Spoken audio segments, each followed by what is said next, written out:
I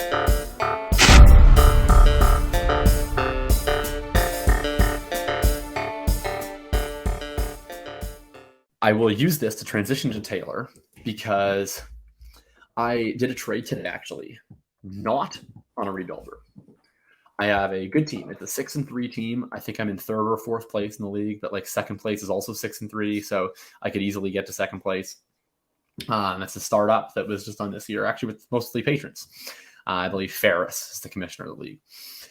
And I was in a pretty unique spot in that I was drafting with patrons, which means that they weren't drafting any running backs, which means that I have like way more invested at the running back position than I would normally have. So I have Jonathan Taylor. I have Austin Eckler, who I think was like a round 5 pick in this draft because, of course. And I have James Conner. And then hilariously, because it's a patron draft, I also have Dameon Pierce. So love it. Yeah, I think I got him in like the 12th round of the startup. Anyhow, point being, I'm like very deep at running back. So I could easily sell one and not necessarily have issues at running back. I got an offer in my inbox of Breece Hall and a 2 for Taylor. I was like, that's interesting because I think that Breece Hall and Jonathan Taylor have pretty similar value in the sense that I'm like, Jonathan Taylor will be out there and he'll be playing games. I would be really surprised if he averaged over 15 points per game for the rest of the year, to be honest.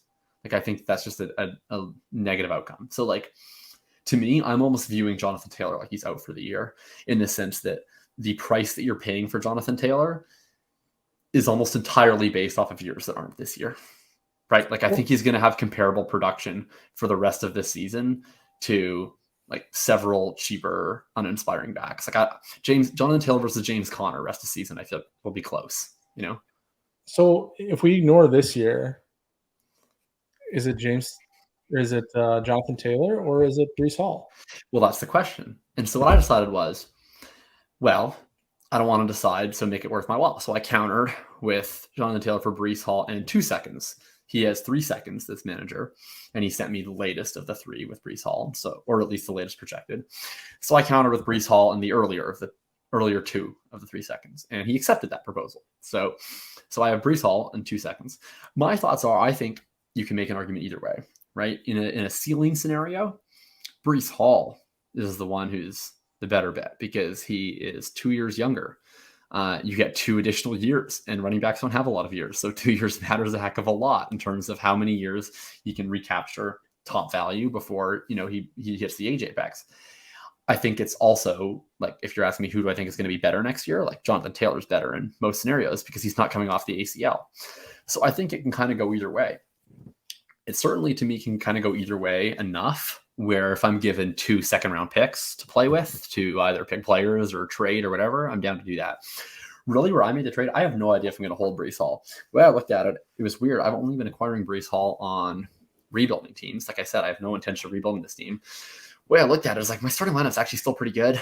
Like I'm going to get Deshaun Watson back, so I'll have Watson and Carr when he comes back. I'll still have Eckler, James Conner, Dameon Pierce, and my wide receivers are like Devontae Adams, Chris Godwin, and I think I have Judy and Juju and Gabe Davis and some other like kind of meh guy. And a tight end, I have Waller and Tanyan. So I'm like, I can still like compete in this league, even if I just let everything sit on my bench. But like now I also have like Breece Hall and I have an extra couple second round picks. And I just feel like that's a more liquid like form of value where like now I could buy like a cheap old guy for those 2 second round picks and probably get the same production as Jonathan Taylor and then have Breece Hall sitting around. Whereas I feel like before my value was very illiquid because the only way I could use it is like convincing someone to take Jonathan Taylor. And I don't know that there's a whole bunch of suitors willing to pay Jonathan Taylor level prices for Jonathan Taylor. So I guess in that sense, what I would say is that I slightly prefer Jonathan Taylor to Breece Hall, but I think that in the ceiling scenario, if we're chasing the tail, so to speak, if neither are going to be very useful this year in a value over replacement sense, then the guy 2 years younger probably has the higher ceiling. Yeah, well, and he projects as a better player as well. So there's that aspect. I don't know about that one. I mean, Breece Hall is the higher receiving ceiling. Jonathan Taylor's the better rusher. That's what I'm saying. We're chasing the tail, and the tail says get the receptions. And Breece Hall is probably going to get more receptions than Jonathan Taylor. Yeah, almost certainly. Hilariously, thinking about Jonathan Taylor and how he's probably not going to be very good the rest of the year. I can't remember if it was after his rookie year, Jonathan Taylor's rookie year, or before Jonathan Taylor's rookie year, one of the two scenarios anyway. Around the time I think Leonard Fournette got cut by the Jaguars, I went and was arguing with someone. It might have even been Jax, and I was like, "Yeah, like Leonard Fournette was a way better prospect than Jonathan Taylor." Oh, this is ridiculous. That's outrageous. And I was like, honestly, like I would be shocked if Jonathan Taylor has more RB1 seasons than Leonard Fournette does. And now I'm like, Leonard Fournette's racked up 3 more since then. So that was a pretty wild time to be alive. Anyways, Jonathan Taylor is great. He's a very good rusher.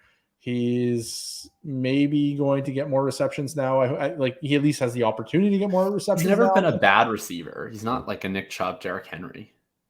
Yeah, I don't think he was over a 10. Huh?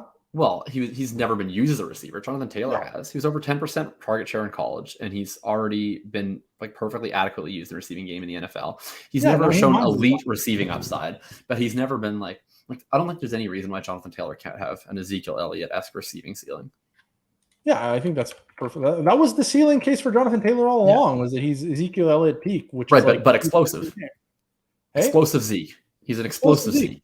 Yeah. 20 points per game. That's what Zeke scored for like the first 4 years of his life. Jonathan Taylor could turn that into 22 by being good.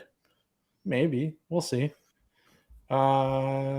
Yeah, no, like Zeke had like a 77 reception season. Like he had one real strong receiver. I think 2019, 2018 it looks like.